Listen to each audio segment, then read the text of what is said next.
Now, many of you wondered about what I'm using to sign my work, and as I've said in many of the comments, it's really simple setup, and I'll show you how I do it as well. But first, let me tell you about one of the first options that I use, and it's a good option if you want to go that route. This is branding iron or stamp, and you would hit this end with the blowtorch. Now, there are options to have an extension cord here, so you could plug it in a wall, and that will heat that way, so you don't have open flame, let's say, in the shop.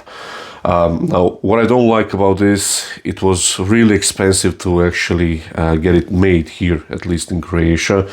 And for this version with the blowtorch, which again, it's not ideal, at least for me.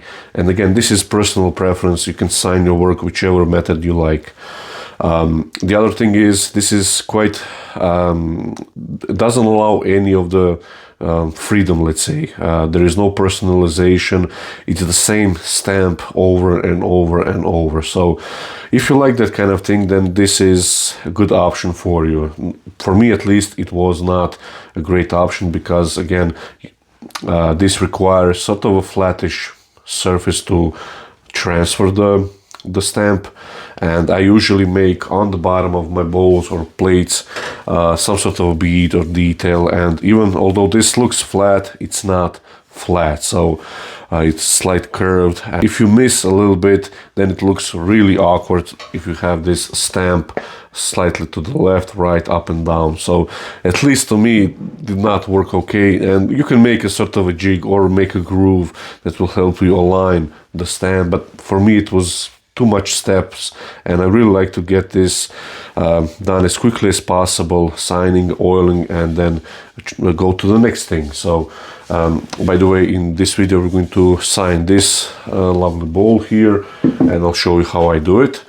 Now, the method that I use, and again, it's a really simple one. This is brand Peter Mini Pyrography pen. I think it was around 50 euros, and I'll put the link down below in a video description where I bought it. I don't think it's available anymore. However, there are better options with a little potentiometer, transformer, or whatever it's called. So you could adjust the temperature and get the tip of the pen really hot, or actually red hot. So it depends on what you're doing. You want shading or pictures or whatever you're doing. Real pyrography pen has that kind of a feature to adjust the temperature, and that's a really good feature. This one doesn't have that. This is a really simple one. So you have this box here, whichever the part is called. That doesn't really concern me. What I'm concerned is the tip here. So this gets hot enough for my work. So you can see here, this is piece of beach, how this sort of looks, and you get this little brush to clean the tip off, and also you get different tips as well. So there are a few multiple tips here. I found that this one here works for me at least the best. So really tight coil here, and I can move it slightly, angle it. It depends on the type of wood I'm signing. So works really good, but again, doesn't have the feature of adjusting the temperature. So in some cases I would prefer that it's a little bit more hotter, let's say, or colder. So depends on, again, what you're signing or what you're actually making. So there are really a lot of people that make pictures, lovely pictures. Basically that's art, in my opinion, with the pyrography pen. So you really need that kind of feature to adjust the temperature. Now, what I really like about this particular pen here, and I'm not sure about other manufacturers, this one heats up really fast, but also it cools down really fast, and it has this kind of rubber here thing, actually not rubber, but cork thing, something like that, that doesn't heat up. So it's a nice comfortable here to hold while you write. Now, there are a lot of expensive options out there, and probably they are worth buying if you're doing a lot of pictures, shading and stuff like that, where you need to adjust the temperature. But I can probably count on one hand occasions where I just needed a little bit more temperature, but what I would do is just go a little bit slower and let the pen burn the wood a little bit hotter, let's say. So there are ways around this, and again, this just works okay. For me, what I'm doing most of the time on pretty much all the timbers that I'm using, this will sign it perfectly. So that's a good option for me. And again, it's a cheap one. It's a €50, and I'm really happy with it. I have it for years now, and I'm really happy with it. As you can see, I made a big mistake, and that is I forgot to press record, so you can actually see how I signed this bowl. However, now I would have to do it again, but we're going to do it on the bottom here. But you can see I like to put T. Tomasic, my last name, type of timber. And usually I sign on English because most of my stuff nowadays goes outside Croatia, and the year here. So now we're going to sign on the other area here. And again, I like to align the grain. You can see how it goes like so, and I sign into this arc here. So just let the let the tip of the pyrography pen do the work. So nice and gently. And again, if you have a nice handwriting, then it's much better. I won't say that mine is great, but it's not that bad either. So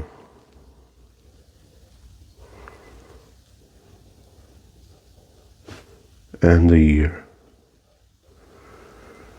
And I always try to follow some sort of a design or a detail that I have on the bottom. So you can see how that looks. Really simple, and once the oil gets on, it darkens a little bit and looks even better. You might remember this piece here. So this is the tray that I've done in one of the videos. And but I'm looking here, for instance, I have a little darker patch here. Hope you can see. And that area, that area can slightly obscure the signing, the pyrography. So I can look for, rotate it, and this area is slightly lighter. So I'll sign in this arc, again following the detail. Now, there is no right or wrong way of doing this. You can write, you know, like in the middle here, big, small, doesn't really matter. It's your way of the maker, and again, doesn't have a right or wrong way of doing this. So it's your way. And again, chestnut does like to burn very well. So, but you can see it's slightly, maybe too much of the temperature, let's say. So I would have to go slightly faster, so I don't have all that heat, let's say. And you have to be careful when you're crossing the winter grain here, because it can bind down a little bit, so you get burn a little bit more in that area.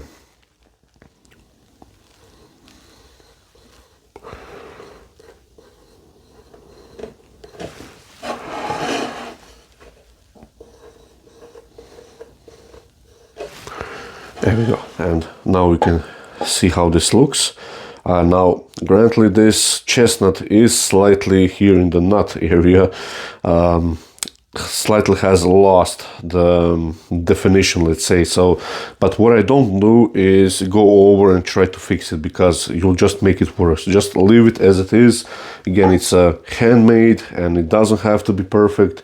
That's the sign of the handmade item. It's perfect, but it's not perfect. I hope that makes sense, and that's usually how I do it. Let's make a little personalization here on the bottom of this bowl, and just bear with me for a few seconds. Now, if you have a better handwriting, then it will turn out even better. And if you have a nice straight grain on the bottom, then it's nice and easy to follow the grain as a sort of straight line. So from, let's go with cherry, since this is a cherry bowl, from cherry to maple with love. And of course we have to add a little heart. There we go. Us turners, we are really romantic. So you can see that's a really, you know, you have a handmade bowl and handmade writing here. I think it really distinguishes your work from anything else. And a little business idea. So if you're selling a lot of bowls at craft shows, fairs or something like that, you could maybe offer right on the stand, let's say, to sign your work like this to whichever customer there wants to buy a direct bowl from you, so you can make this nice sort of personal letter for them. And just to put a little bit of oil on this, so you can see how it really pops out the darker areas of the signing. So that looks really, really lovely. And again, it's a really nice handmade item that I really like, this kind of method to sign your work or give a little personalization. If you know me by now, then you know that I really like the simplest, fastest way to accomplish any task. And for me, this is one of them. And it's a fast, cheap setup. And I really like it. I think it gives just a little bit more edge on the personal note when you're making handmade items like we do. So again, nothing wrong with using all the other methods. I think maybe the future will be in lasers, because you can do much more and much more precise work as well. But it again takes a little bit more time to set it up and so on. So it's not my personal, but if there is a task for anything specific, then you have that option as well. Again, as you saw, a really simple setup, fast setup, and that's all I ask for it. And yeah, I really like it. And let me know in the comments what you use for signing your work. And again, like I said, in the future I might buy a little bigger version with adjusting the temperature, so I can play around with that a little bit. But for now, this works really, really lovely, and I have it for years and I'm really happy with it. So hopefully that helps, and thank you for watching, and see you in the next video.